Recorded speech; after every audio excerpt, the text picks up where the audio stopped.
తరాలుగా తరగని స్వర్ణ బంధాలు మన మానిపల్లి జ్యువెలర్స్. హస్తిన కేంద్రంగా రాజకీయ పరిణామాలు శరవేగంగా మారుతున్నాయా? కేంద్ర మంత్రివర్గ విస్తరణకు ఏ క్షణమైన ముహూర్తం ఖరారు చేసేటువంటి అవకాశం కనబడుతుందా?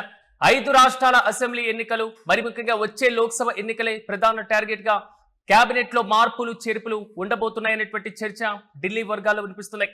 ప్రధానంగా బీజేపీ కొత్త జాతీయ వర్గంలో 51 మంది కొత్త వారికి అవకాశం కల్పించింది. ఇప్పటికే బీజేపీ పార్టీ పరంగా కేటాయించాల్సినటువంటి పదవుల ప్రక్రియ కంప్లీట్ అయిపోయింది. ఇప్పుడు మంత్రివర్గ విస్తరణకు, మంత్రివర్గ పునర్వ్యవస్థీకరణపైన ప్రధానంగా ఫోకస్ పెంచినట్లుగా సమాచారం.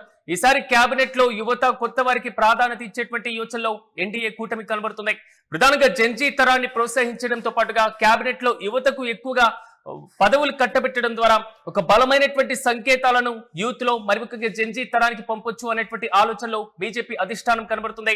అయితే కొత్త వారికి ప్రాధాన్యత ఇవ్వడం ద్వారా భవిష్యత్తు నాయకత్వాన్ని స్థిరీకరించవచ్చు అనేటువంటి ఆలోచన బీజేపీ చేస్తున్నట్లు తెలుస్తున్నాయి. మొత్తం మీద ఎన్డీఏలో ఇటీవలే చేరినటువంటి మిత్ర పక్షాలకు కూడా ఛాన్స్ ఉండేటువంటి పరిస్థితులు కనబడుతున్నాయి.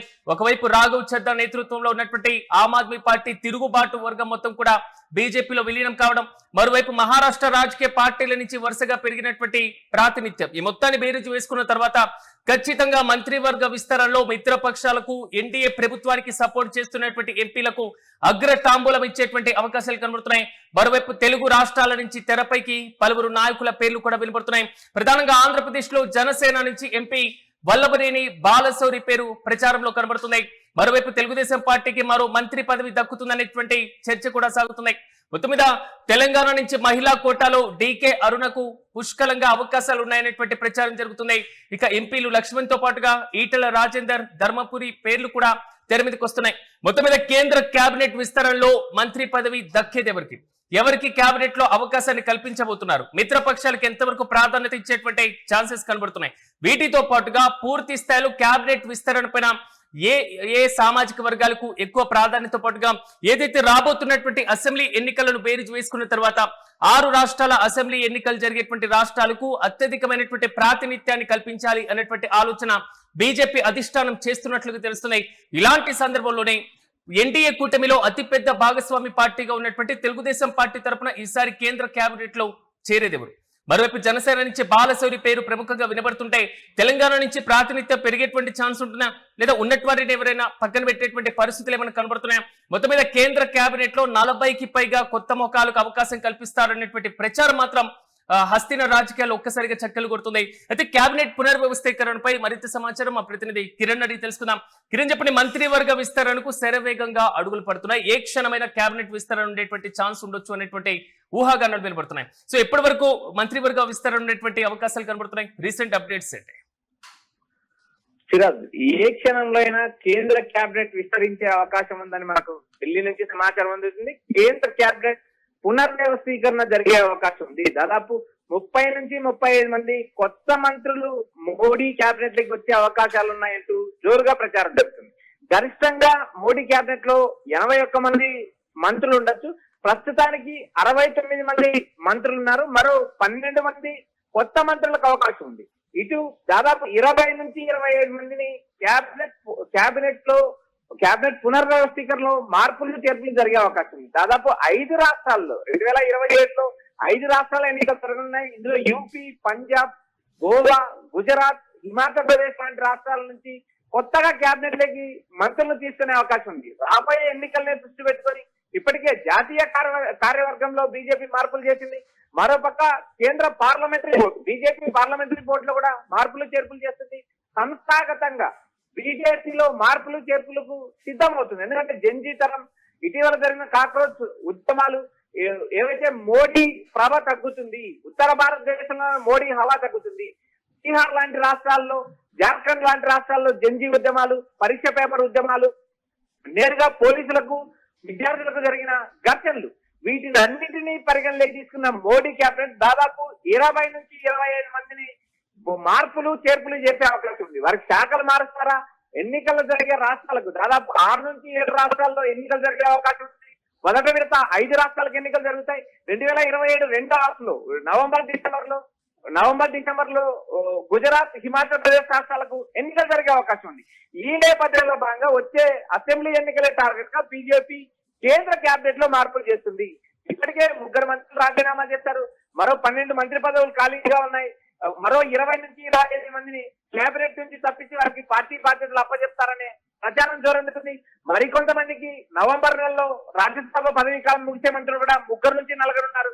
ఈ నేపథ్యంలో భాగంగా కేంద్ర కేబినెట్ విస్తరణ జరగబోతుంది. 2 నుంచి 3 రోజుల్లో కానీ ఏ క్షణమైనా భర్తీ చేసే అవకాశం ఉంది. ఇప్పటికే ప్రధానమంత్రి మోడీ నేరుగా చాలా మంది మంత్రులతో కూడా 1-to-1 భేటీ అయ్యారు. పార్టీకి సంబంధించిన వ్యవహారాలు ఆయా రాష్ట్రాల్లో చక్కదిద్దాలంటూ ఇప్పటికే మోడీ ఆదేశాలు చేశారు. రవనీష్ బిట్టు గతంలో పంజాబ్ కాంగ్రెస్ నుంచి బీజేపీకి వచ్చారు. బీజేపీ రాజ్యసభ సీట్ ఇవ్వడంతో పాటు కేంద్ర కేబినెట్ లోకి తీసుకుంది. అయితే పంజాబ్ ఎన్నికల నేపథ్యంలో భాగంగా ఆయనకు రాజ్యసభ ఎక్స్పాన్షన్ చేయలేదు, పార్టీ బాధ్యతలు అప్పచెప్పారు, ఆయన పంజాబ్ పంపించిన నేపథ్యం ఉంది. ఇలా వరుసగా కేరళకు సంబంధించిన ఒక రైల్వే శాఖ మంత్రి రాజీనామా చేశారు. ఆయనకు కూడా ఎక్స్పాన్షన్ ఇవ్వాలి. ఇలా చెప్పుకుంటూ పోతే చాలా మందికి ఎక్స్పాన్షన్ ఇవ్వాలి. కిరణ్, ఒక్కసారి మనం తెలుగు రాష్ట్రాలను పరిశీలిద్దాం. తెలుగు రాష్ట్రాల్లో ఆంధ్రప్రదేశ్, తెలంగాణ నుంచి ప్రాతినిధ్యం పెరిగేటువంటి ఛాన్స్ ఉంటుంది. మరి ముఖ్యంగా ఆంధ్రప్రదేశ్ లో మిత్రపక్షాలకు ఈసారి ప్రాతినిధ్యాన్ని ఎక్కువ పెంచేటువంటి ఛాన్స్ ఉండొచ్చు అనుకోవచ్చా? ఉంటుంది అంత అవకాశం? ఇక్కడ ఆంధ్రప్రదేశ్ ఇప్పటికే ఒక బీజేపీకి సంబంధించిన శ్రీనివాస్ వర్మ కేంద్ర మంత్రిగా ఉన్నారు.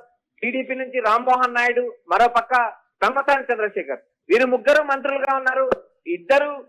ఇద్దరు టీడీపీ నుంచి, ఒకరు బీజేపీ నుంచి. అయితే జనసేనకు కేబినెట్ లో చోటు దక్కుతుందనే ప్రచారం జరుగుతుంది. ఎందుకంటే తంగెళ్ల ఉదయ్ కాకినాడ ఎంపీగా ఉన్నారు, మొదటిసారి గెలిచారు, టీ టైం అధినేత. మరోపక్క బాలశౌరి సుదీర్ఘకాలం రాజకీయాల్లో ఉన్నారు, కాంగ్రెస్ లో పనిచేశారు, వైసీపీలో పనిచేశారు, తిరిగి జనసేనలో చేరారు. అయినప్పటికీ కేంద్రంలో ఉన్న నేతలతో అత్యంత సన్నిహిత సంబంధాలు గల నేత వల్లభనేని బాలశౌరికి కేంద్ర కేబినెట్ లో జనసేన నుంచి చోటు దక్కే అవకాశాలు ఉన్నాయనే ఒక ప్రచారం జరుగుతుంది. ఇప్పటికే లోక్సభలో ప్రాతినిధ్యం ఉన్న జనసేనకు ఇటీవల రాజ్యసభలో ప్రాధాన్యత దక్కింది. రాజ్యసభ సీట్లు కూడా లింగనవేరు రమేష్ ఇచ్చిన పరిస్థితి. అయితే ఇక్కడ లింగనవేరు రమేష్ ని కేబినెట్ లోకి తీసుకోరా అనే అంశం మనకు గుర్తే పక్కన పెడితే, సుదీర్ఘకాలం రాజకీయాల్లో అనుభవం ఉన్న నేతగా బాలశౌరి పేరే తెరపైకి వచ్చింది. బాలశౌరికి దాదాపు కేంద్ర కేబినెట్ లో సహాయ మంత్రి పదవి దక్కే అవకాశాలు ఉన్నాయనే ఒక ప్రచారం నడుస్తుంది. ఇటు తెలంగాణ రాష్ట్రానికి వస్తే ఉన్న ఇద్దరు ఎవరైతే బండి సంజయ్ కావచ్చు, ఇటు కిషన్ రెడ్డి కావచ్చు, వీరిద్దరిని తొలగించి డీకేఆర్న ఈటెల రాజేందర్ లాంటి నేతలకు అవకాశం ఇస్తారా, లేక ఉన్నవారినే కొనసాగిస్తూ మరికొన్ని బాధ్యతలు అప్పచెప్తారనేది కూడా చూడాలి. అయితే ఇక్కడ ప్రధానంగా మనకు అందుతున్న సమాచారం ప్రకారం దేశంలో మారుతున్న రాజకీయ పరిణామాలు, జెన్జీ తరం, మరోపక్క మోడీపై పెరుగుతున్న అసంతృప్తి, ఉత్తర భారతదేశంలో రోజు రోజుకు తగ్గుతున్న మోడీ హవా, వీటిని అన్నిటినీ బేస్ చేసుకుని కేంద్ర కేబినెట్ విస్తరణ జరిగే అవకాశం ఉంది. 30 నుంచి 35 మంది కొత్త కేబినెట్ మంత్రులు వచ్చే అవకాశం ఉంది. 81 మందిని కేంద్ర కేబినెట్ లో గరిష్టంగా 81 మంది మంత్రులు ఉండవచ్చు, ప్రధానమంత్రితో కలిపి 81 మంది ఉండొచ్చు. ఈ నేపథ్యంలో భాగంగా మరో 12 మంత్రి పదవులు ఇప్పటికే ఖాళీ ఉన్నాయి. 20 నుంచి 25 మంది కొత్త మంత్రులకు, కొత్త వారికి అవకాశం కల్పించే అవకాశం ఉంది. ఆ 7 రాష్ట్రాల్లో మొదటి సెషన్ 2027 మొదటి హాఫ్ లో 5 రాష్ట్రాలకు, రెండవ హాఫ్ 2 రాష్ట్రాల్లో ఎన్నికలు జరుగుతున్నాయి. ఈ 7 రాష్ట్రాల ఎన్నికల నేపథ్యంలో భాగంగానే మోడీ క్యాబినెట్ ఎక్స్పాన్షన్ జరుగుతుంది. డీలిమిటేషన్ కి మరి ముఖ్యంగా మహిళా రిజర్వేషన్ బిల్లుకి ఎప్పుడైనా పార్లమెంట్ ప్రత్యేకమైనటువంటి సమావేశాలు నిర్వహించవచ్చు అనేటువంటి ఊహాగానాలు కూడా వస్తున్నాయి. అంటే ఆ పార్లమెంట్ సెక్షన్స్ కి ముందే విస్తరణ ఉండేటువంటి ఛాన్స్ ఉండొచ్చా, లేదా తర్వాత ఉంటుందా? ఒకవేళ మళ్ళీ క్యాబినెట్ విస్తరణ కంప్లీట్ అయిపోతే ఇదే ఎన్నికల టీం అనుకోవచ్చా? ఇక్కడ ప్రధానంగా క్యాబినెట్ పార్లమెంటు ప్రత్యేక సమావేశాలు జరిగే అవకాశాలు ఉన్నాయా లేవా అనే అంశాన్ని మనం వచ్చే పక్కన పెడితే, క్యాబినెట్ కాకుండా పార్లమెంట్ సమావేశాలు ప్రత్యేకంగా జరుగుతాయి అంటూ ఒక ఇంటిమేషన్ అయితే ఉంది.